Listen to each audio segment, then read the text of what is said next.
5 of the classroom. This week, there's just the 3 of us. Wayne's got work. We all know how it is. It's difficult to get off sometimes, and people got to earn that money, and Wayne's doing his bits tonight. So we had a great sort of viewing sort of from last week, about 150, which is nice. Keep the watches coming and sort of comments and the likes on the page. So it's really good to see. This week's sponsor, the first sponsor is from the Crown and Anchor in Eastbourne. Oh, wow. Wow. Yeah, great pub, great landlords back in the day. So intros. Today I'm rocking the Dwight Howard 2009-2010 blue jersey.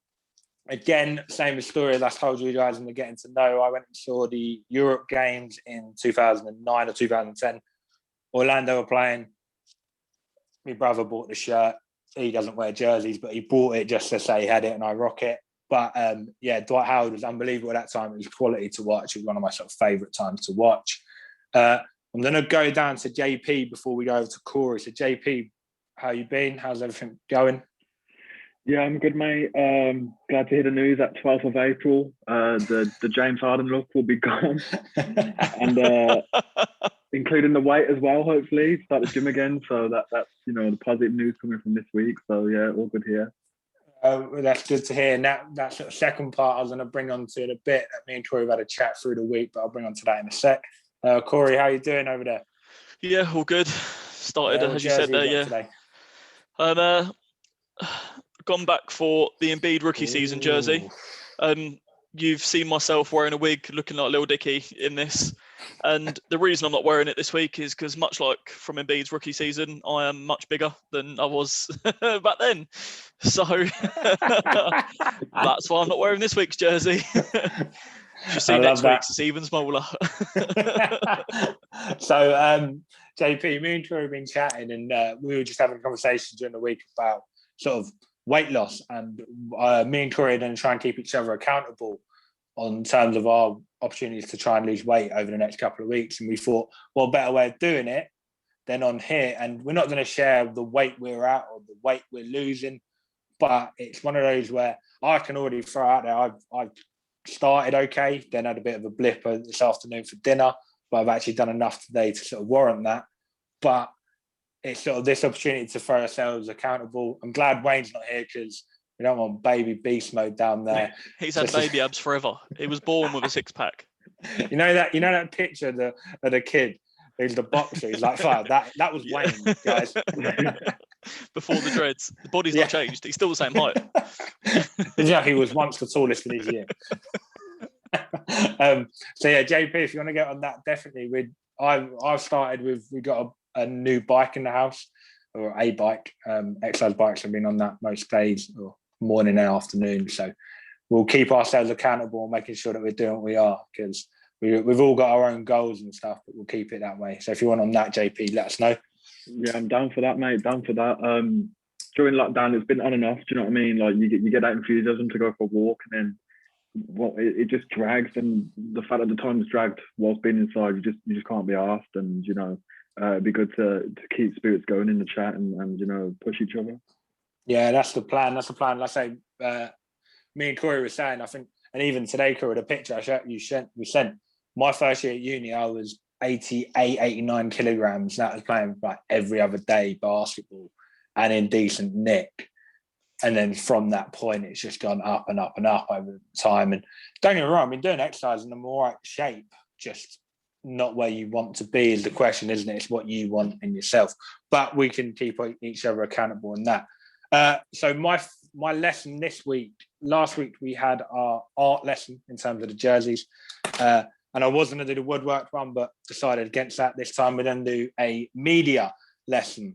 So for the media lesson this week is my top 5/6 teams to go and watch. Okay. And this is ranging if you've never seen basketball before, or you watch it all the time, you just want to, what teams I'm throwing out there you should go and watch. All right. And I've got a joint in 5th place, and that is the Boston Celtics. I love watching them, being a fan. And actually another reason why you should always go and watch them, they're in tight games, always. And this week they've had 2 unbelievable tight games. Last night at the Dallas Mavericks, and then Sunday night with the Pelicans, which was an unbelievable game. So even if you have an opportunity to go watch highlights from that, do it, because the Boston Celtics always put on a good game. Joint 5th, and I know Wayne's not going to be happy with this, it's the New York Knicks. So I have Boston and New York as a joint 5th. And for years, I've not enjoyed watching New York. I can only remember when Melo got there that I loved watching them. And for years, I've stopped. But this year, the way Thibodeau's got them, in terms of a coaching and playing the right type of basketball, it's a great watching New York. The ball movement and defense, their defense is quality. Okay, I think they ranked highest in three-point field goal percentage given up, which is nice to see. So in a coaching point, Boston and New York are in there, my 5th spot. 4th, Corey's shown his jersey already, but it's Philly. What Embiid is doing down there is unbelievable. And I love Doc Rivers in there, sort of taking that basketball back to an old school, but throwing it kind of back to the old Dwight Howard back in Orlando, where you surround a big with one playmaker and Ben Simmons and the shooters around him. They're going to cause problems. So it's a nice watch, and sort of taking it back a couple of years where we've been in the league where we're just shooting threes. We've got a big man, so that's nice to watch. 3rd is not at all an opportunity for me to try and get a 10-day, but it's the Washington Wizards. I like, again, Scott, if you're listening, a 10-day, I'm fine. Training camp, I'm there. You let me know. Yeah, unbelievable sort of team to watch. I think watching Russ and Bill, they just run. They run and play. It's some sort of, every time they take the court, for me, it looks like a training scrimmage. They just want to play, want to get up and down. And I think there's some sleepers on that team. Rui Hashimura, hell of a player. I think can be an all elite defender in a few years, being its 2nd year. He looks settled in the league.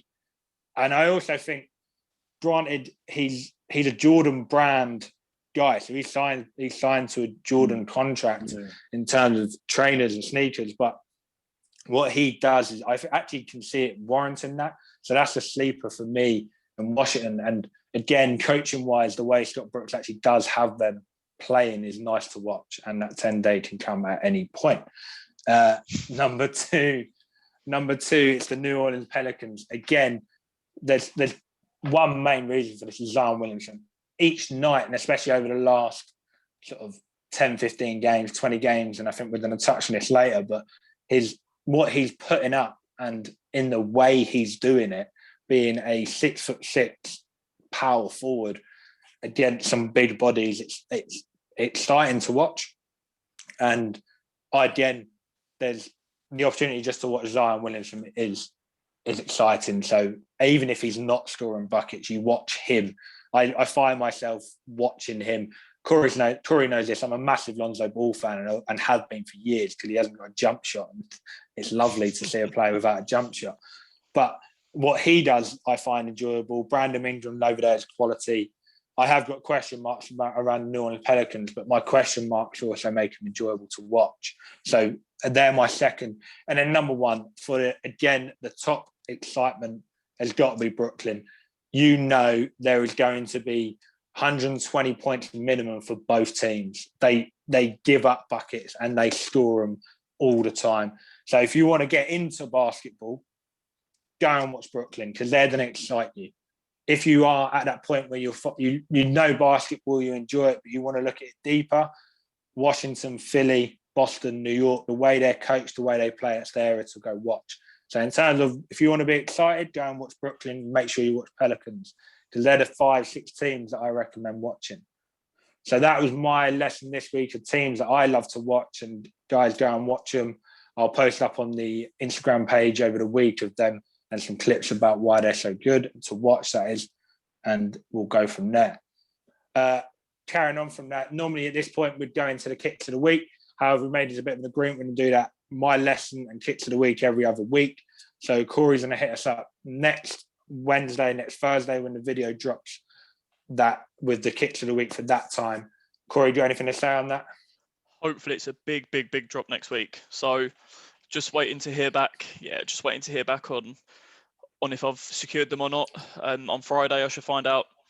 And then if not, they're on sale Saturday. So I'll jump on those. And if I can't get them, it's going to be a disappointing week next week. But I'm hopeful. I'm hopeful for these ones. It's a big release.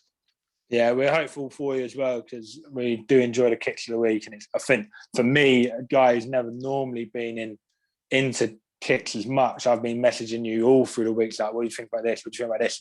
And it's sort of change it up for me, which is good to see. So that's our sort of my lesson and a bit of information on kicks of the week. So at this point, we are going to go into the review of our last week's fixtures that JP previewed last week. And if you haven't seen the Instagram page already, we've got a nice little table to show it. Currently, coming out of this week, I am on 3 wins, correct. Wayne is on 3 wins, correct. So we're the top 2. Corey, after having none in the first 2 rounds, had a great weekend, got himself 2 out of 2 and pulled it and got 2 wins. JP, yes, he came in late. He didn't have a great weekend. He got 1 out of 2, correct. Even though he was hyping us up that he was going to go 2 for 2 come Saturday morning, giving it a big one. And he's sort of come crashing back down to earth. So we are going to do the review of the games. Our first game we're going to review is me and JP are going to have a look at the Atlanta Hawks at Boston, which I believe was Friday night, Saturday morning. JP, what was your take on this game? Just the score ended up 109 Atlanta, 121 Boston. What was your take? Yeah, I'm a bit upset considering, after the prediction, the 2 squared off on late Thursday night, I believe it was, or Wednesday night. And the Hawks came out on top in that game. And I was giving it the big one on the chat to the 3 of you, saying, this is what's to come Saturday morning, take notice, all this. And then it just fell apart really. And, what I predicted to happen, like the complete opposite happened in the game, where Daniel Tice went for like double digits. Thompson got his as well. And then Trae Young, when they beat the Celtics, dropped 40 odd, but only managed 30, which for him, he set himself high standards. But I think where I thought the downfall for the Celtics was they actually bigged themselves up in the paint, and having their 2 big men getting them double digit scorings didn't help the Hawks at all. And their shooters didn't help the Hawks. Gallinari ended up with 9, I believe it was. And one of your shooters can't be ending up with 9. It's just not helpful. You're asking Clint Capella and Trae Young to carry much of the workload and to do much of the tasks. For the Hawks moving forward, I think that needs to change, and these shooters need to be on job on a more consistent basis. Yeah, I hear you, and I think going back to when you were hyping yourself up, I was the same as you. I kind of forgot they were playing that early as well. And then when I had a look at it, I noticed that there was no Kemba, and that for me was a huge point, which is kind of why I was kind of confident knowing Kemba was coming back to play on that sort of Friday night, Saturday morning game. Onto the Atlanta Hawks first. Their shooting, yeah, it dried up. I think Kevin Hurd didn't make a first shot until like 5 minutes left in the game. Their first 3-point shot, and he took 6 or 7 prior to that. I think for them, unfortunately, this happens when you have a player like Trae, is that people accelerate your sort of your opportunity or the dream of where they're going. Trae is in his 3rd year of the league.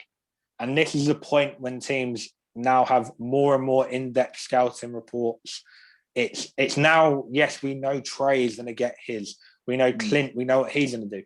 And for teams like Atlanta, it doesn't happen after 2-3 years of working out who the other guys are.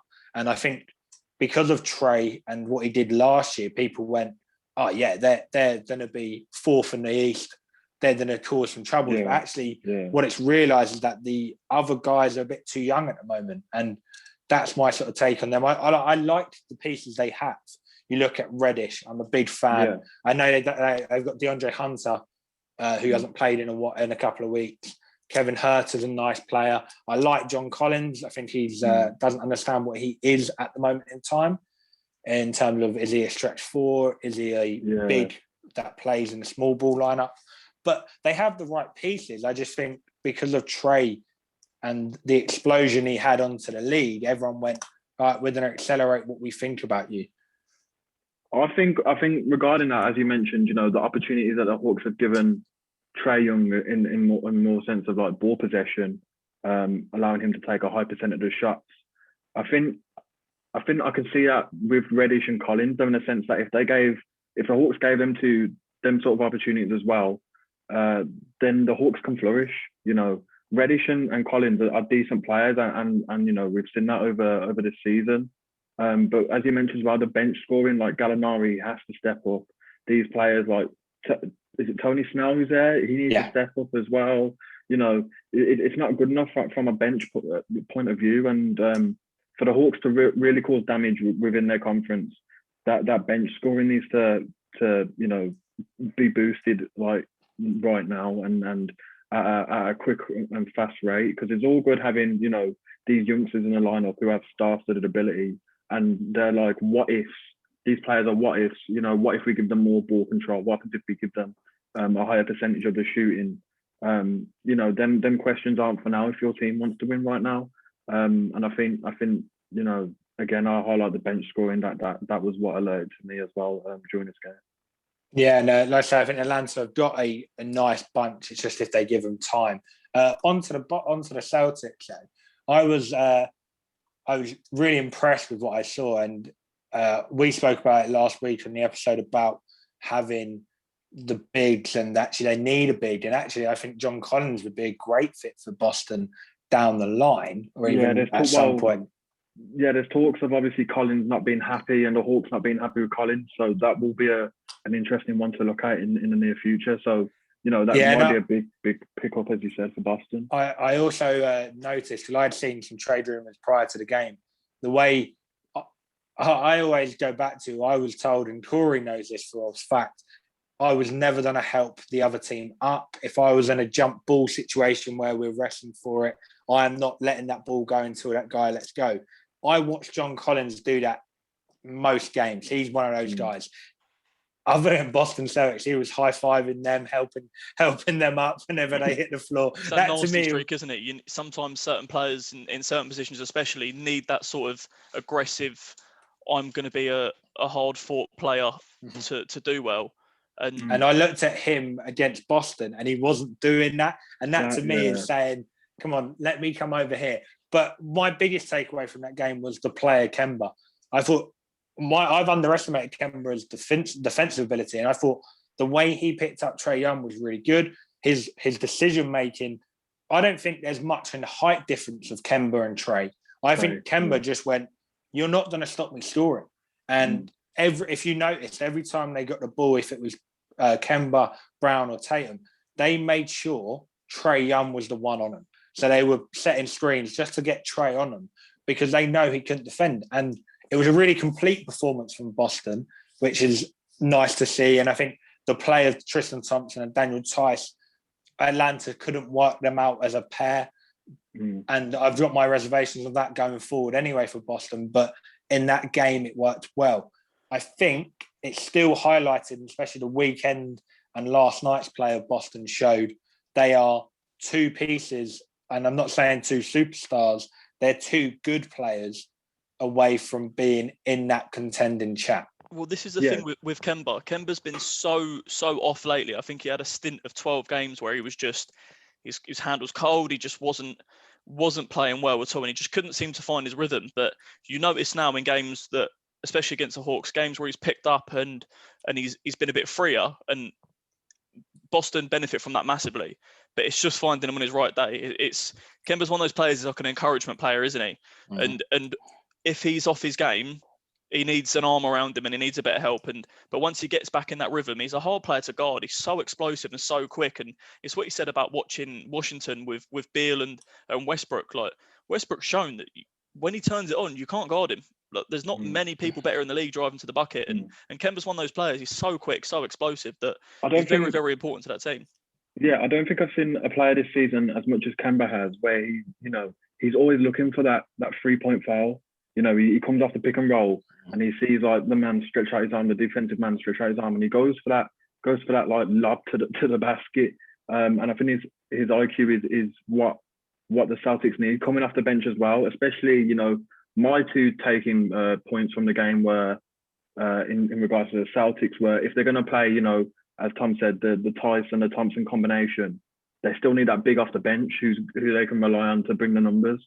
Because in terms of big men off the bench, there wasn't really anything like that in terms of scoring numbers.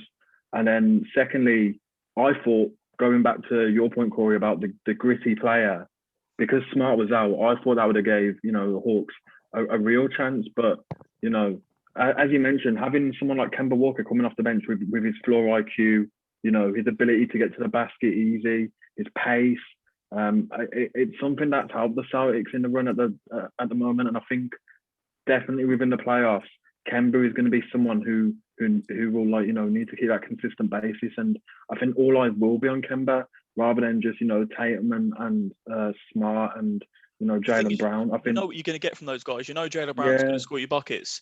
Tatum's going to run the floor, and Smart's going to give you all the fight he's got. You're then just looking at that. Yeah, you can go and win a championship with three good players, with three great players, but you still need your players around you. And Kemba's that player around you that could go and drop 20. And he's that extra man you need that goes, right, if someone else at the bench aren't rotating and scoring, I'll come and give you 20. And I think it's quite vital to the team, and I think Celtics definitely need that. But I think it was a loss getting rid of Kanter, because that was a man that would have bought that inside bully ball. Who would want that? Personally, I wouldn't want to go up against him. But he's a horrible, horrible person to play against. No, you're 5'5" frame. Disclosure, I'm 5'10", by the way, guys. All right. I think definitely if they're going to play this pairing of Tice and Thompson in the starting lineup going forward, someone like a Kanter was probably needed off the bench. But you never know. Like I said, like free agency is still looming, and hopefully they could probably pick a big up on the cheap.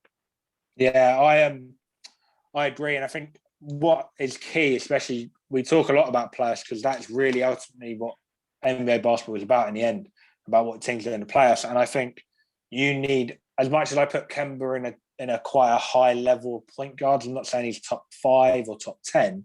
He's in that sort of, he would get in a lot of teams. You need players like Kemba to win you a game or 2 games, a series. You look at it throughout history, teams with that one player, it just takes that team to have, or that player to have an unbelievable 10 minutes. And I think for me, the biggest one for that is Danny Green when he was at the Spurs against Miami. He went like 8 for 8 for 3, or he made 8 3-pointers really quick.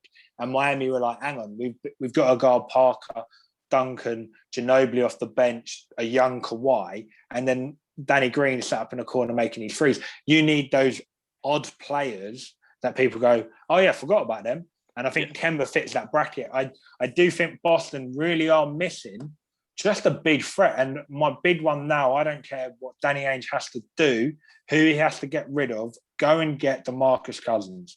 He is available as a free agent. He can sign for anyone, no restrictions, nothing, can't he? He can choose throw whatever money he wants, give it to him. Because as much as Cousins plays out now on the perimeter, teams have to respect DeMarcus Cousins, always will, because of what he's done previously. So for me, it's Cousins, if not Blake, if not Drummond. They're the 3. That shows the intent in the East for me. But yeah, so that's our take on the Atlanta-Boston. And like I said, guys, it was a good game to watch. But if you are watching and wanting to look at any game, go and watch New Orleans, Boston from Sunday night. It was a great game to watch, even throughout the whole game. Yeah, and that 24-point run. Well, weren't we? Yeah, that 24-point run that New Orleans put to sort of cut down that deficit was a great sort of stretch of basketball. So go watch that. Our next game to look at and sort of preview or review, is me and the 5'5" warrior, Corey. We're going to talk about the Brooklyn Nets 109-98 win against LA. Corey, do you want to kick us off on this? I'll get us started on this one by just saying I'm 5'10". But going into the game, pretty much what we expected to happen as a group did happen. We called it. KD was out, which that's his 12th game that he'd sat this season. And with seeing that, I did kind of think LeBron might take over a little bit in this game because they're going to go small, and it's going to be a game where LeBron should be driving and getting easy buckets. But lo and behold, that didn't happen. We called it. Harden went through his game. Harden went through 23, 5, and 11. So it was lower on the boards, but still got 11 assists. And Kyrie, I don't know if anyone else saw it, but did anyone else see him trash talking LeBron? And I thought the disrespect so disrespectful. And to say that he didn't get him a ring, like, was Kyrie winning a ring with that team? No, he wasn't. That man put a ring on your finger. That man made you the player you are, and you disrespect him like that. It's just crazy. But back to the actual stats of the game. LeBron himself went for, I think it was 32, 8, and 7. He had a good game. He was poor from 3, and to be honest, in aspects of the game, assists were similar levels between both teams. Rebounds were exactly the same. Both hit 39 boards each. And the thing that really, really killed the Lakers was the 3-ball. I think Brooklyn went 18 from 3, and compared to Lakers 8, that's just what killed them off. And because the small ball, they didn't deal with it, and that's what killed the game for them. For me, I agree massively, and I think sort of touching on that point, I'm going to start with the Nets here. I think the Nets and James Harden himself has realised he can be one of the most complete basketball players of all time without having to drop 30 points. Mm-hmm. He's realised now, when they play really well, yeah, he's going to have his games against Phoenix where he drops ridiculous amount and he's the only one out there. But when he's got the others, he's getting them the ball in places to where they want it. And I think he's made a lot of players around him better or helped them reach what they already were a couple of years ago. So, and along with that 3-ball sort of conversation, Joe Harris dropped 21, I think, something like that. I'm going to throw it out. 6 from 7 on 3. That's it in itself, and I'm Jennifer out there. It wouldn't surprise me if they were all for James Harden, because he draws so much attention and he's worked out now. Actually, he was doing it in Houston, but a lot of his ones in Houston were lobs to someone or PJ Tucker in a corner, and he sort of worked that out here that actually doesn't have to be a lob. He can hit Joe Harris in the corner. I think Kyrie understanding his role now and a couple of years ago, Kyrie was one of my favourite players to watch, and I sort of fell in love with his game, how smooth it was. And I'm starting to feel that way again. I don't like him off the court. I think he's talking. That's not him. That's not Kyrie. That's not what, like, people don't look at him and go, oh yeah, he's going to chat so much. He's a player. He needs to ruin people by his play. And against LA, I saw that from him, that, yeah, give me the ball. I'm going to go prove you I can score on anyone. And that's how he looks. I like what I like a lot. And JP, we mentioned this last week about it being a very complete Brooklyn performance. Kyrie and James Harden have started to realise that they can do that on a night in, night out while winning. I'm going to flip it over to LA here. And I said it last week. LeBron doesn't care. He knew he had to get his 32. He's not worried. He knew he got his 32. I think the fact he's come out and got his 8 and 7 elsewhere is fair play. The biggest 2 losses for me was there was no AD and no Dennis Schroeder. So straight away for me, and I think this links into the 3-ball conversation, they've had to give minutes to players they've not given much minutes to throughout the year. So you're coming into that game cold. So they started, I think, Wesley Matthews, who I like Matthews, but actually he's not played many minutes this year. So you're asking him to come in and do his defensive job, because he was picking up Kyrie, I think, to begin with. So you then throw Matthews out, he doesn't defend, and when LeBron finds you, hit your shot. And I think the first play of the game, they left Wesley Matthews wide open, because they were like, you've got to prove to us that you can make it. And I think that's the problem, because there's no Schroeder, the rotation changes. So there's no Davis, the rotation changes. Yeah, and again, I don't think LeBron cares. I think LeBron's learnt from them what he needs to learn. I think Kyrie, in my opinion, has made the worst decision ever, because LeBron doesn't forget. Nope. And the thing that I find stupid and this is also a bugbear of mine from way back when. People miss shots. There's this myth that NBA players should never miss a shot. But, like, he's missed a free throw, fine, whatever, but he's gone and got 32 points and not having a great jump shot. Don't chat like that. That is not you. Kyrie dropped 16 that game. Kyrie dropped 16. He doubled your points tally on a team with a depleted rotation. The Lakers roster at the moment, they only gave good minutes to, I think, 8 players. Like, their rotation is so depleted. And Lakers also only shot 8 threes. 2 of those were in the last sections of the game when they were down by 10 or wherever it was. So actual points that matter. 6 threes in a game. LeBron was 1 from 6 and airballed 1 comfortably. And KCP was shooting 23% this year.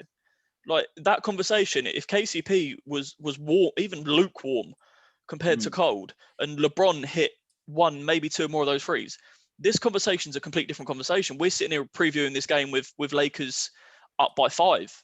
Yeah. And I don't think that Kyrie respects that position. And I don't think he respects the man that put the ring on his finger. And it's going to come back to bite him because we all know what's going to happen. I think the bit with that and the Kyrie respecting bit is, and this is, he went quiet in Boston, Kyrie, because the narrative now was, Kyrie can't be a leader. He can't win it on his own.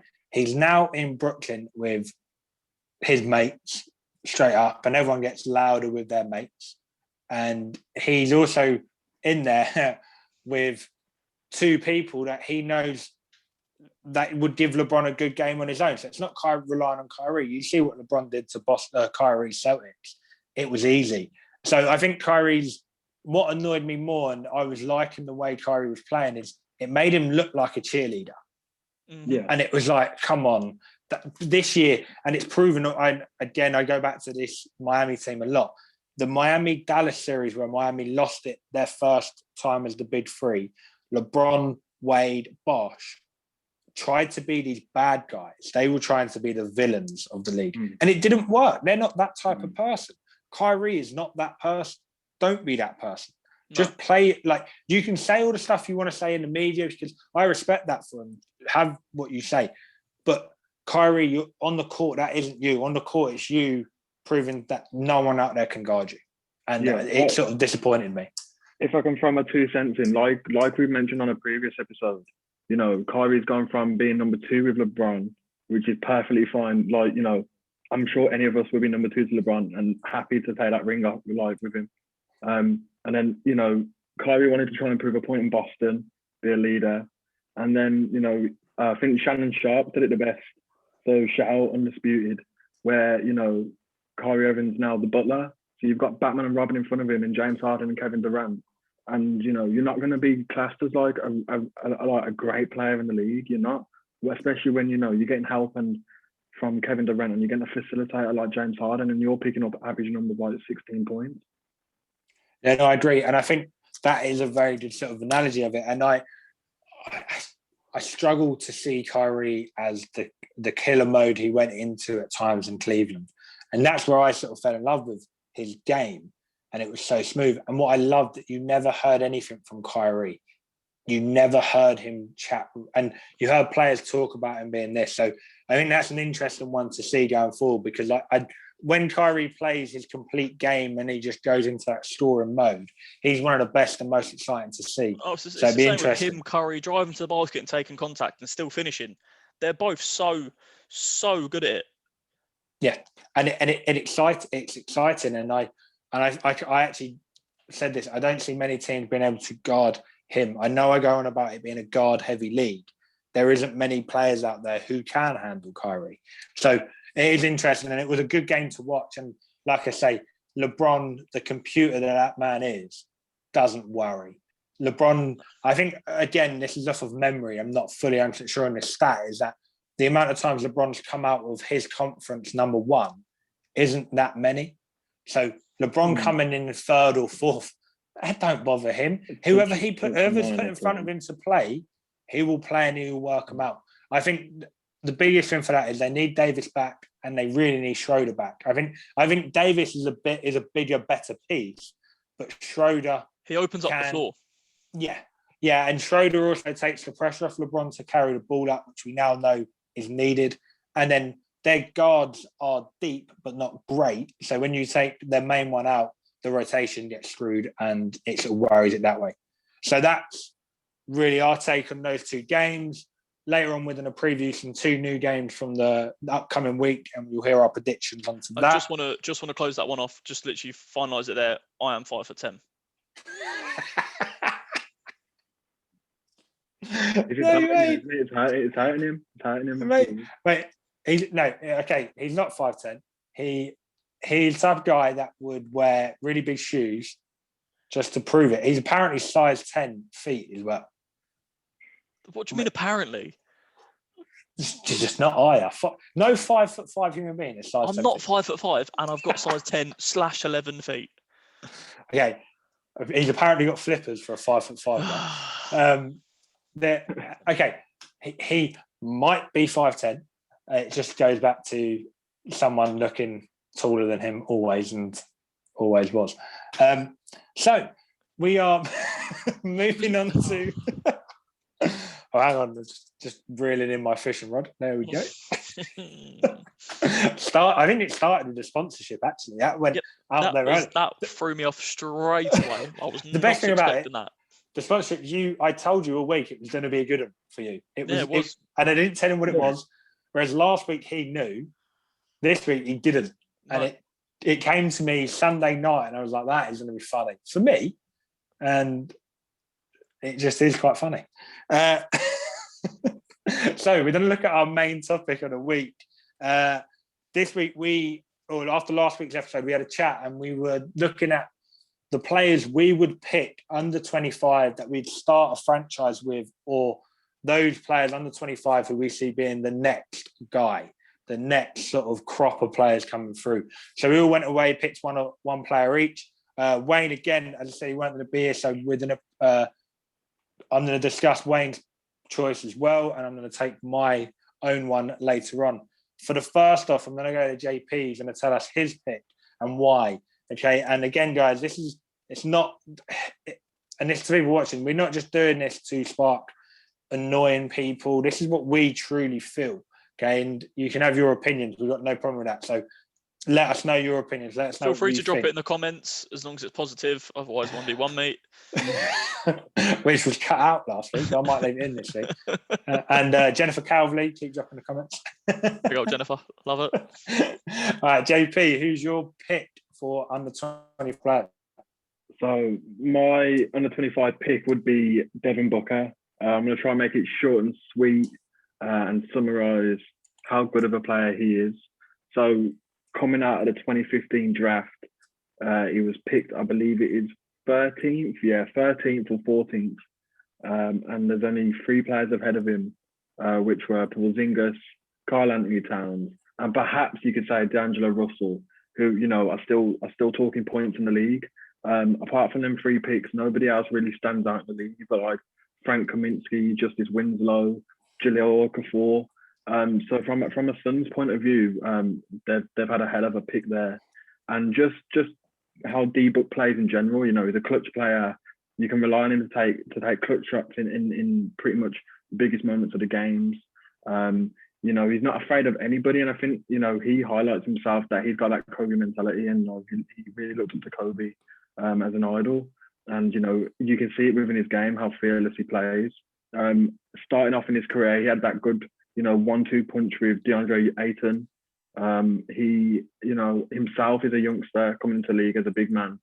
And I think it's made him, that 1-2 punch has made the Suns and Phoenix in general a hotspot for players to come and, you know, play. We've seen it this season with CP3. He wanted to go down there and show Phoenix the tricks of the trade. And I think it's definitely going to help D-Book having CP3 there in his corner. So if I'm a GM, you know, and I'm playing, well, you know, my team's in Milwaukee, it's not a favourite destination of big players. But if I've got a player like D-Book, you know, who I know, you know, is a triple threat player, he can go to the basket, he can, you know, how can I put this? He can score at all levels.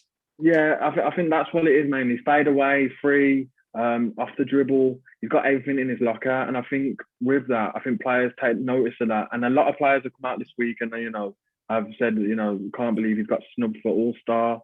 It just shows the level that he's playing at. And I think that would attract, no matter what city or state I'm playing in, if I had, D-Book playing for my team, he's going to attract big names to come and play for our team.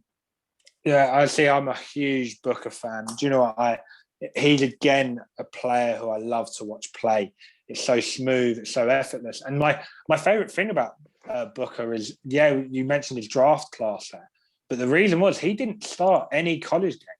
He came off the bench out of college. He was a sixth man. He was a sixth man coming out of college. Yeah, he won the sixth man award for the SEC championship. Yeah. Yeah, and that to me, to say a player being picked in the draft in the lottery, a lottery picking as a sub is unbelievable. And then having to pick up that Phoenix team, I agree. I think he's coming to his own now, and being under 25 and being able to attract someone like Chris Paul and the traction that he's got with even the coach. They've got now Monty Williams. He was probably the main reason Monty Williams wanted to go there.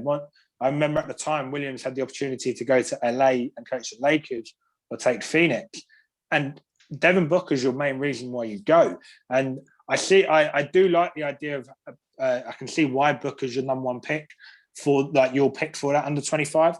My argument is, and this is also where it gets sort of my skewed position on who I would pick is will he sell jerseys league wide? Because I also think that has, or nationwide or throughout basketball, take away just the design of the jersey. Will people want Booker on the back of their shirt? People don't want a Suns jersey, and people definitely don't want a Booker jersey. No, well, I don't know. As an individual, you can see why people want to idolize him. You can see that, definitely for generations to come, I believe that, kids would be like, oh, I want to play like Devin Booker. And I'm not joking about that because, how versatile his game is for a guard. It's ridiculous. And I think, he's put the league on notice, as I mentioned, and a lot of players realise how good he actually is. So if it came to a point where free agency with himself and the Suns was available and he became an unrestricted free agent, there'd be a hell of a lot of teams calling him, and there'll be a lot of NBA stars in his tweets and DMs going, yeah, come and join us. Yeah, I see that, and I say it's a good pick.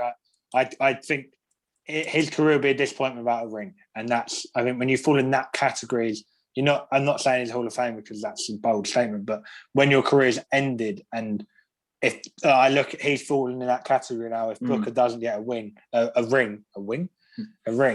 that's a disappointing career for him, in my opinion. Corey, just before we go to you, I'm going to jump in with my original pick, and we'll end up with Wayne. So we'll go mine, Corey's, and we'll end up with Wayne's pick.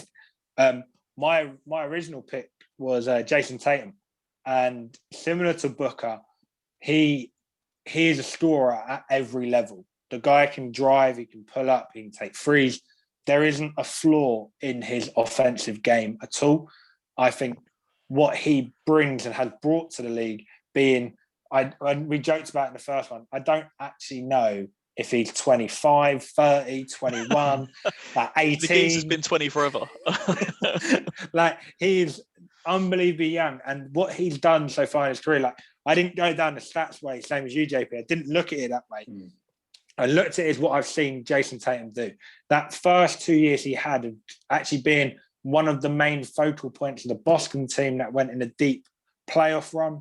I think anyone being a main focal point.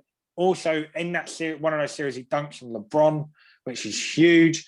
I think he's proven that he's a mature, big game player. He's played in those games. So, and I think coming out of college at Duke, where they're obviously coached at an NBA way, he looks mature enough where I can't believe he's under 25 because of the way he plays. My reason also, if I'm a GM, I'm picking him. He is in that under 25 bracket. I think one of the highest potentials offensively, but the highest potential defensively. I think he has got the defensive ability, skill, physicality to be one of the future sort of best defenders in the league, along the Paul George. He's a strong young guy. Yeah, along the Paul George, Kawhi Leonard sort of way. So that's my pick. I'm taking Tatum. I know my argument to Booker is, do people want to be wearing a Booker shirt? I'm not sure people at this moment in time want to wear the Tatum shirt or will go out and spend big money on him because he isn't as exciting to watch. But what he brings on offense and what I think he will bring eventually on defense puts him at my number one pick. But that's the thing. Under 25. You say about the shirts and stuff like that, and people saying he's not as interesting to watch. He's not as interesting to watch if you don't understand the skill and the tactics of basketball. For us guys who obviously sit there and watch basketball week in, week out, I see the technical things he does. And as you said, the defensive side, no one looks at an all-star defender and goes, whew. No one looks at Rudy Gobert as Defensive Player of the Year and goes, I want to be like him, because you don't. But the nitty-gritty stuff and the people that appreciate basketball and see the footwork, see the blocks, see the hustle that goes into defense, he's a fantastic player to watch. And he's partially the reason I watch the Celtics. Him and Jaylen Brown are the reasons I watch the Celtics. Yeah, I think he's just so exciting to watch, and he doesn't seem to back down from a challenge, which I think someone at that age. I do put him and Booker in a very similar category of actually in 5 years' time when they're the older players in the league, when Tatum's still 23, that people are going to look at them and go, I want to go and play with them. Or they're going to get big names to them because you want to play with those players. So he's my top pick, and that's because I see what he does on both ends that I think can be actually the best in the league, and wouldn't surprise me if down the road he's in talks for Defensive Player of the Year. It's hard to disagree. He's a type of guy, you look at him now at the age of 20, 24, whatever it is. Like, you look at him now and you think, that man should end his career with 2 or 3 rings on his finger. Like, he should. 100%.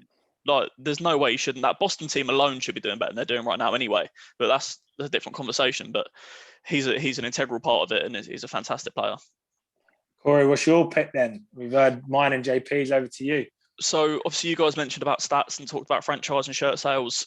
The guy, the franchise guy, he's not necessarily the best name that's going to be mentioned in this conversation, but he is the franchise guy. He came out of college with a $75 million Jordan deal and sold so many shirts worldwide straight up, and it's Zion Williamson. He's 20 years old. He came out of college. He was injured for much of his rookie year, wasn't he? Mm-hmm. But he's come out and all of his stats, bar his 3-point percentage, are up from last year as well, just to back up what's going on. Personally, I feel like he's got areas where he needs to improve. Like, if he's going to play in that role, he needs to pick up his rebounding. But points wise, I think he's averaging 25.1. I mean, he's the second year and he's averaging 25.1, and he's the first name down in this thing. He's averaging 32, just shy of 33 minutes as well, which just goes to show how important he is to the team. And he is just a superstar all over. He's so explosive, and he's got every tool that he needs to become an absolute, all-star settled in for the next 10 years. He's got every tool that he needs. It's just whether I can see him, where we've had the conversation about Booker and Tatum, it's whether I see him putting rings in other people's fingers. Do I see that as much? Not necessarily. But when you talk about franchise, you want someone that everyone's going to tune in to watch your team, and he's that guy. Yeah, there's no one better for it in the league. I remember the buzz around the league when Griffin came in, and even I've watched documentaries now, and Vince Carter when he came in, and the buzz that just, because we as basketball fans love the game, but when you see someone doing that, you physically cannot do. Like, yes, the 3-point contest and All-Stars are always fun to watch. We could all take 20 3-point shots and probably hit 5. JP definitely couldn't. my range. But then we all know we're not going to dunk like Zion. So we watch it and go, that is out of this world. And that means, again, I've got them in my sort of top 5 to watch. Zion's going to tune people in. They're going to get jersey sales. People are going to want a Zion shoe when that eventually comes out. And I as a commercial way, Zion is the unanimous number 1 in this point. If you're looking to make money as a GM, Zion Williamson is always your pick. twice on Sundays. He is that and guy. he gives you 25 points a game. And I also think one of the sleeper bits on his stats, he's shooting something like 60% field goal. And all of his 61.6 he's shooting. Yeah. And his buckets are coming in the paint. He's throwing 18 points in the paint. I keep hearing that rattled around every game. He is undersized for his position. I saw in the Boston game, Tristan Thompson locked him up one possession. He got bullied. And then the next possession, he didn't stop. He went, I'm going to go back at you. Went through him and then hit that big shot at the end. But what I look at him again, he's playing in a big man role as an undersized man. I know his weight and his size, shoulder-wise, is ridiculous. But when you're going against the trees, it's not easy. And I think his play will only ever get better. I just really hope in these next couple of years he develops that jump shot. Yeah, I think that's... Sorry, go on, JP.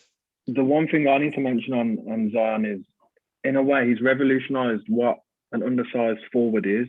You know, coming out of college, he was dominating the ball possession and he was controlling the plays in a half-court setting for Duke. And, you know, I feel like with Zion, he's got that ability, as we mentioned, you know, his stats from the field goal are like increasing. But he's got that ability to like cut round the corner so quickly and rush the basket. I think from a point guard's point of view, the only one that I can compare him to like that is Westbrook and how they attack the basket when they go for that dunk. And I think for Zion to do it at his size is ridiculous.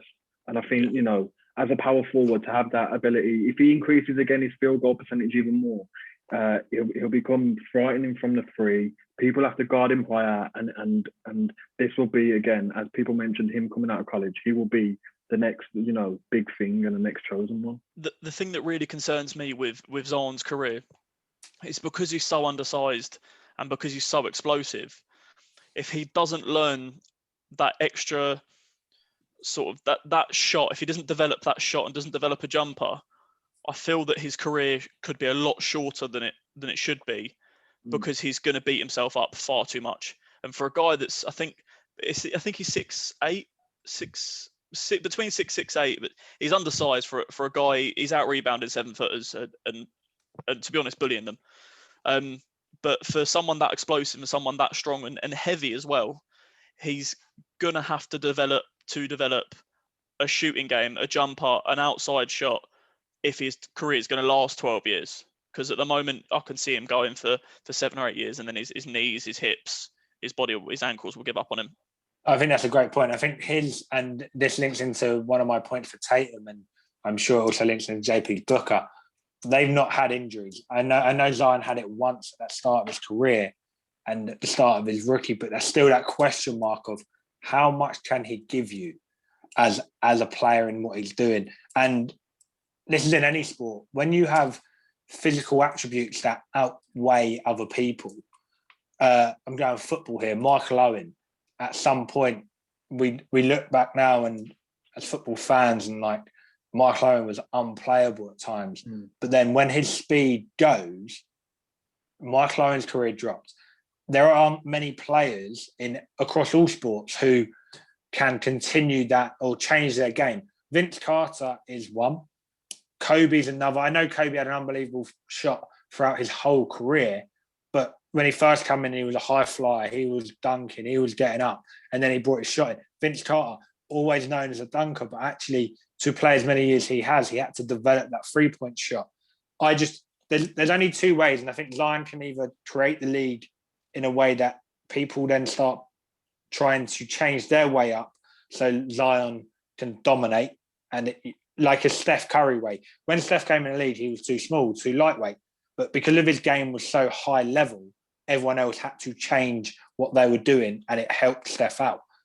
If the league goes down, okay, we're going to have to get a quicker body at the 4 position. I can see Zion dominating for years and years to come. If the league goes in a way of, and you've seen it with Giannis, where they just build that wall and will trust you to shoot and miss, I can't see Zion being that number one guy for a couple of years. But that's the thing, he still shoots 35% from 3. Don't get me wrong, he's only attempting less than 1 a game, but he's still shooting 35% of what he's throwing up. And it's going to go one or two ways. He's either going to do what Blake Griffin did, hopefully not rot away in a franchise like Pistons, but he's going to do what Griffin did and start off with that corner three, because there's always going to be that chance of, okay, I could swing it past you, go baseline and dunk all over you, or I'm going to hit that corner three on you. And once he starts to put that down in people's heads, he becomes a whole different type of player. And also, he's only 20, so he's still got a couple of years to grow. And that's still a potential. He's 6'8" at the moment, but there's no reason. And we've seen it because he grew, I think, 8 inches in the years of coming out of college, or coming up to his last 2 years in college. So there's still that scope that he could grow another inch or two. And if he does, then you're putting him in a stretch role and not an undersized role.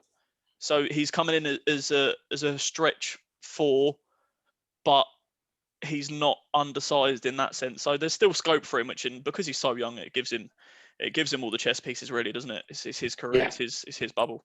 Yeah, and like I say, so there are 3 picks there, and for different reasons, really. But I know he's going to be gutted that he's not on it, because I know he talks about, and this is Wayne we're talking about, in terms of he's followed this guy's career for a while, and prior to the NBA, and he always speaks very highly of him, is Luca Duncic.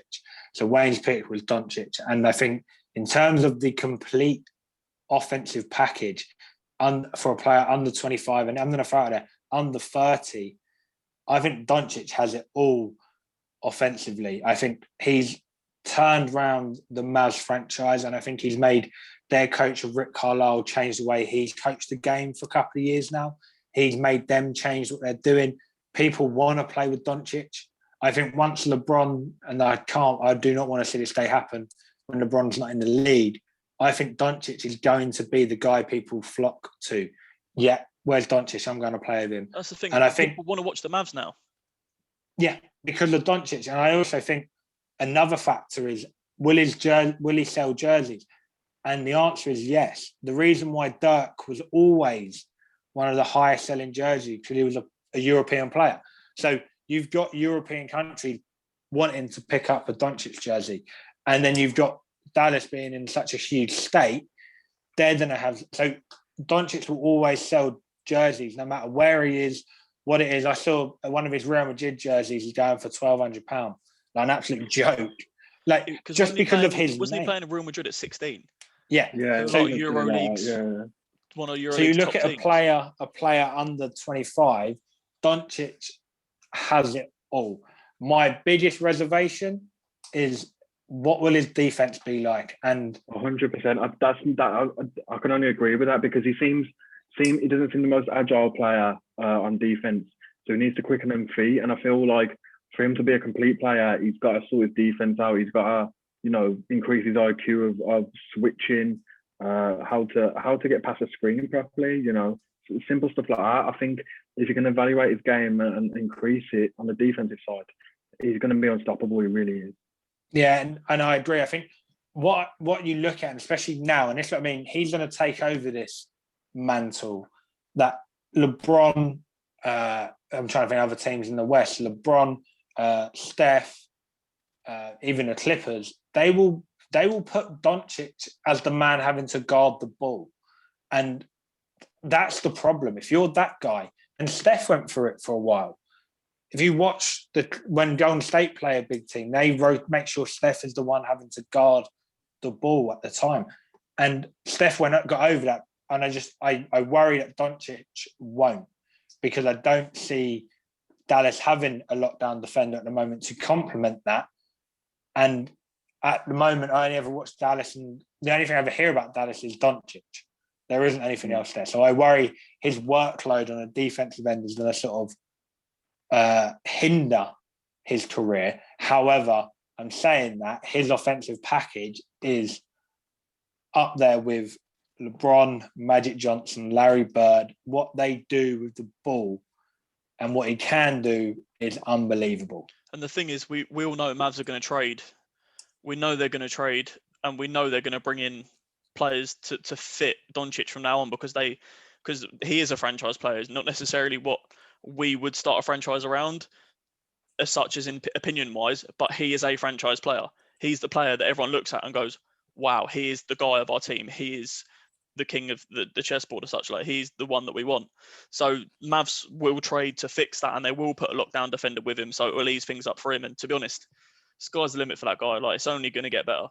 Like, the more he learns, the fact he's 20 as well, I think, and the more he learns, he's going to be lethal. Yeah, and just before we move off this topic, I'm going to post all of our players into the Instagram page and let people vote in and see what they think. And then give each of us a bit of just one sentence to summarise why that's the guy. And one point I've not made on Tatum, why I think he is the pick, is if I'm starting a brand new franchise, I want someone who I know is not going to get in any trouble, who is not going to cause any social media outbursts. He's going to be a well-mannered, the mind in the right place type guy, and that's why Jason Tatum's my pick. Corey, give us a summary of why you're going with Zion. I don't even need to expand on it. 75 million trainer deal, Mr. Franchise. That's it. Very short and simple. JP, give us a summary on D-Book, why he is the guy. D-Book for me, shooting versatility, winning mentality, attracting big name players wherever I am starting my team. Nice, and we'll let Wayne message me later about his Duncic reason why, and I'll post that in the page. But it's unfortunate Wayne's not here to sort of defend his man. But also, guys, there are notable players that we've not mentioned: Ja Morant, LaMelo Ball, even Jaylen Brown to an extent. Who else did I have in my head? I even think De'Aaron Fox is under 25. Bam Adebayo. There's players all over the place that people might have in their opinion. So please let us know what you guys think as well. Moving on to then one of our favourite sort of areas in terms of previewing the games coming up and this little competition going on, and it's sort of kept the group very lively, let's put it that way. JP, over to you in terms of the two games that we're going to have to watch and preview and review next week. So give us them. Over to you. Yeah, so during the weekend, we're going to see the LA Lakers take on the Portland Trailblazers. Now, the problem I have again is, one is Schroeder going to be out. We know that AD is obviously going to be out. So the question is, can Schroeder compete with Lillard and McCollum on an offensive scale? You know, those two for Portland are always putting up big numbers, and can Schroeder do the same for the Lakers once? I don't see it happening. I see the Lakers taking another L, but I see again LeBron having like a 30-point game. That's a nice game, because I think Portland have come off a couple of games now playing really good basketball, and it's a replay from the first round of the playoffs last year. So, Corey, I'm going to let you go with who you're picking and why. Yeah, similar to JP on this one. Lakers are missing pieces. They've had poor form. I think they've lost 2 or 3 of their last games. And can I see what they've got? I don't want to count LeBron out. I really don't. But do you know what? No, I'm going Portland win. That's a hard pick. So cheers for that, JP. That's a hard pick. That's going to be a great game, I think. Also, can I mention as well that Wayne has gone for the Lakers? He's given me picks. Of course he has. He sent it in the DMs. He's put the Lakers for his pick in that game. See, so agree with you. Yeah, LeBron should go big, I think. I think my question, just having a little look at the fixtures around that and upcoming, it's nice to see that both teams don't have a game prior to that day, or after. So there's no talk of what game people are going to sit. I find this hard, because unless I see a real reason why, and the Brooklyn Nets I saw as a real reason why, I can't go against LeBron. And I think this goes down to a personal battle of LeBron and Melo. Yes, Dame is going to be Dame, and Melo's not the Melo of old, and I love Melo. He's not Melo of he's the guy. But LeBron and Melo, there's always that rivalry, no matter what. And I think LeBron will always now average more and get more, but I think LeBron will see that as a little challenge of his. I'm going to go, it's going to be a very tight game, but I'm also reckon this is going to be LeBron's big game of the year.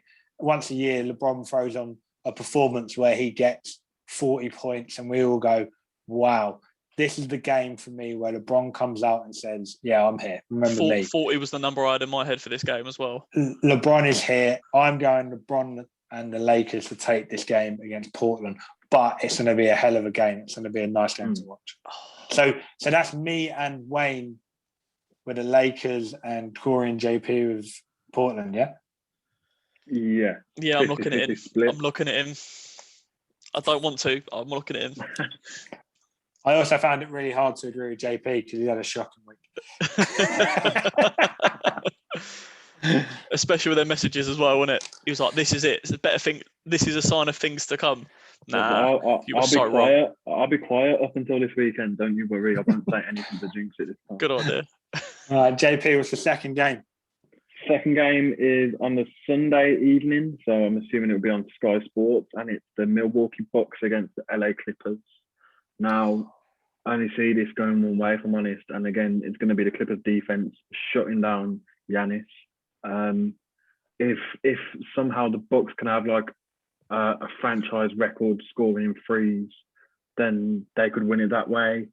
But I just don't see it. I don't see it, especially if the Clippers don't sit anyone. PG and Kawhi are going to go off. Zubac is going to be a menace for Giannis.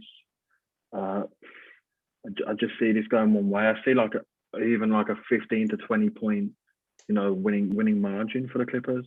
So they're definitely going to be my luck for the week. Again, that's a hell of a game, and I like the sort of the talk around Giannis, Kawhi, and that lot. And I can't see anything but a Clippers win here because I can't see Kawhi has got Giannis's number. What Kawhi did in Toronto still sits with Giannis, and I back him. I back Paul George, and Clippers are in that swing of things now. They had a little blip actually about 2 weeks ago. It was 1 or 2 games. They looked a bit rusty and a bit tired, but they dropped 130 on Washington last night, and it looked easy for them. And they are playing in that basketball at the moment where the game comes easy. So for me, I think that has got a Clippers win all over, and it's going to be one of those games again where Kawhi and Paul George get a 30-point piece for each, but a quiet one where you go, oh, yeah, that's what they do. So I'm going Clippers to take that. Corey, over to you. What do you think? Yeah, couldn't agree more. JP, what you said about the wall of Clippers, I can see this being arguably one of Giannis's lowest scoring games this year. That I think even if he does start to get into a flow, they'll foul him out of it. They'll try and bully him, and offensively, I think Clippers completely outweigh what I watched Clippers the other night, and they just look so free flowing. Kawhi was just pulling up and hitting threes, and it just looked so smooth in transition. They were good, and yeah, for me, as soon as you said it, I can't see Giannis manufacturing enough of his own points to take out the Clippers defense. So yeah, for me, it's Clippers. JP, what did Wayne go for? He's gone for the Milwaukee Bucks, which is, he's going to end up... Wayne's going 0-2 this week. 0-2 this weekend, that is for sure on Wayne's part. So, hang on. Rewind it. About 30 seconds ago, JP, you went, I'm not going to do any talking. You just called Wayne out for 0-2 this weekend. No, that was me, to be fair. I called him 0-2. Corey, I'm a sheep here. I'm just a sheep, you know what I mean? I'm not the main speaker here, so... But yeah, keep on the Instagram page, guys. You'll see the post of it. It's sort of our sort of weekly competition, and I find myself really engaged in those games just because I think the Atlanta Hawks Boston Celtics game was the Friday night, and I had to be up early on the Saturday, but I couldn't turn it off. I was making sure I was watching that because even the last couple of minutes got a bit tight, and I was like, yeah. I need to, because as soon as this game's finished, I'm dropping a message in the group chat to be like, yeah, get in there. Like, I had to. Or I think, funny enough, I edited the picture that night. So I was like, yeah, done. I know that's in my head. I was the opposite. It come to the end of the second quarter, and I think in that quarter alone, it was like 33-19 to Celtics, and I was like, yeah, I'm turning it off now. I'm taking that L quietly. Go to sleep. Do you know what I mean? Like, it's done with now. We'll get past it. So it's a new week. It is going to be different. And when we chat up next week, and I've got 5 wins and comfortably at the top of my own, we're going to see the boys sort of go a bit quiet, because it'll be 5 and 3 for the rest of them. But this is sort of where I love this part of it, when we're checking in about that sort of point, our points tally, and I can't wait for one of you three to serve me beers after June in a pub in Eastbourne. Also, just before we finish, one of the topics of the week that I want to bring up and sort of stories is the All-Star Game announcement of how it's going to be run, the starters and the reserves. And I'm going to run this by you guys. I feel we could maybe put on something on the Sunday of the game and the sort of build up around it. And maybe if we have a bit of a live session of us watching it as well, which is something we can look into, which would be quite decent to do. But JP, what's your thoughts on the All-Stars, the starters, the reserves, who got snubbed? What do you think? Yeah, my boy who I picked for, starting my team around got snubbed. And, as I mentioned earlier in the episode, got the backing of, the best player in the league and the GOAT. So, I don't understand how the fan vote is considered so heavily within the All-Star lineups. I think it should just be players and coaches. I think that, as we mentioned prior to this episode and offline, that, it should be D-Book instead of CP3, because it is, to me, it is D-Book's team still. And, it's a shame that he's missed out.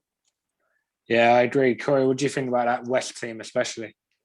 To be fair, I'm sitting there looking at it now, and you can just completely understand as to why, can't you? Like, it's hard to take people in and out. And the thing with All-Star Weekend is what people seem to forget is it's based on opinion. Like that is the thing with All-Star. And I said this from day one when you asked me, and I put Terry Rozier in it and I put De'Aaron Fox in there. It's because, in my opinion, they're two great players that I love to watch. And I think a lot of people forget that. A lot of people lose sight of that. So no matter what happens on All-Star Weekend, and I know it's a real on-the-fence answer, but no matter what happens on All-Star Weekend, I sit there and go, that is what people voted for. There's no disagreement on that. It's like a general election. When you go, the person that you wanted to win didn't win, that's because more people voted for the other person to win. And that's how it works. So you just got to take it and deal with it. Corey, I'm fully in agreement with you.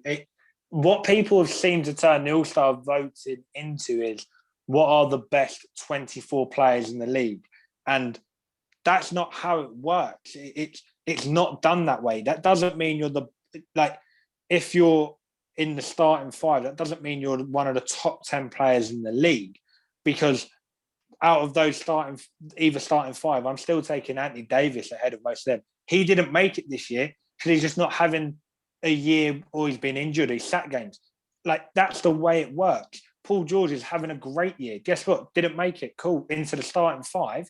Doesn't mean he's not a top 5 player in his position. And it really bugs me. It seems now that the All-Star game is more of a, okay, who can we moan's not made it? And yeah, I posted this on the Instagram page the other day, and yesterday it was, there is no point saying who you think's been snubbed unless you're going to call out who you think it should be out. And JP did that straight away. D-Book for CP. Okay. And I agree. I think D-Book should be in that team. Not because of him. I think he is a better player than CP, but I'm not throwing that as the reason. I'm throwing it as, in an All-Star game, who do I think is going to sort of make it a bit more exciting? I'm going to Devin Booker. But in that reason, Rudy Gobert's not going to be anywhere near the team. Nikola Jokic isn't going to be anywhere near the team. Doesn't mean they're not the top players. And the thing is, I just not want to watch that. You want to see people that sort of complement each other. So when I'm looking at All-Star Weekend, yeah, you can vote in the 24 best scorers. Where is the fun in that?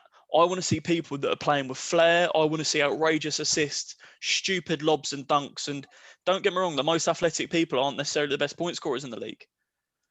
And I think people do definitely lose sight of that. Like I don't feel like it ever used to be like this. No, I feel that is a new thing. I feel like it's the whole social media side of things that has sort of developed it into getting to that point. But at the same time, it's expanded it. So you've kind of got to take the good with the bad, really, haven't you?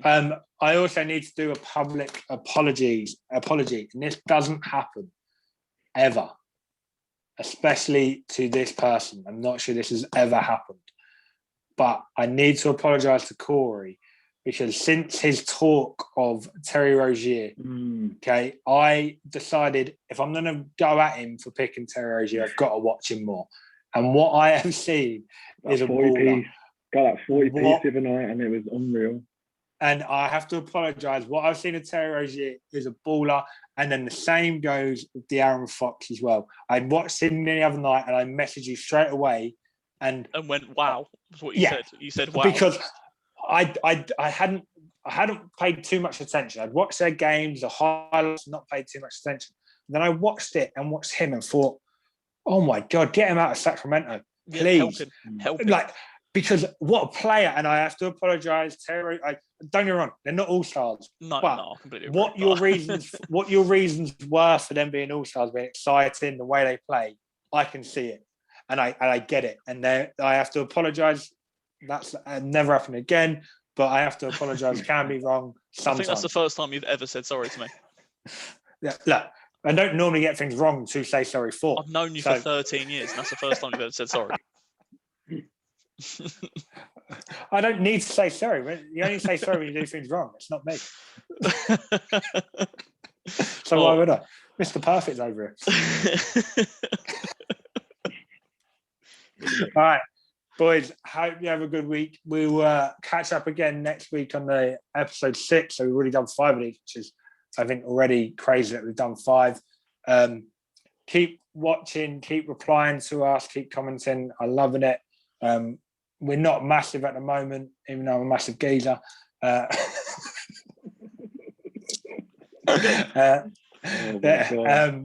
We're not on a big platform yet. We hope we might one day get there. So all it takes is watching Undisputed and making it onto Sky Sports. So if they can do it, we can do it. Mate, if you throw a suit on and throw some stuff on there and just Google what Shannon Sharp said for the week, wear a basketball chain and a suit, and call yourself a genius, even though that's just not you. But we're not saying anyone in particular. We're just throwing it out there. At Sky Sports, just saying. Just because a couple of years ago when the page started and I was looking around and messaged some people, what do you do? How'd you do it? Some people hit back, some people didn't. And I didn't agree with the guy anyway then, still don't now. But that is my point there. And I'd love to have a chat. We'll play basketball. We'll play one-on-one. That's another thing. I ain't in a store, but you ain't. Make it 2-on-2. I'll pick and roll to death. All right. But yeah, guys, our next week's episode, we'll have a chat about it during the week, what we are going to do. I would say we'll chat about after the recording finishes, but we've got 3 minutes to Watford kickoff. I need to get on there and get watching them. So boys, have a good week. See you guys next week. See you later, lads. Have a good one.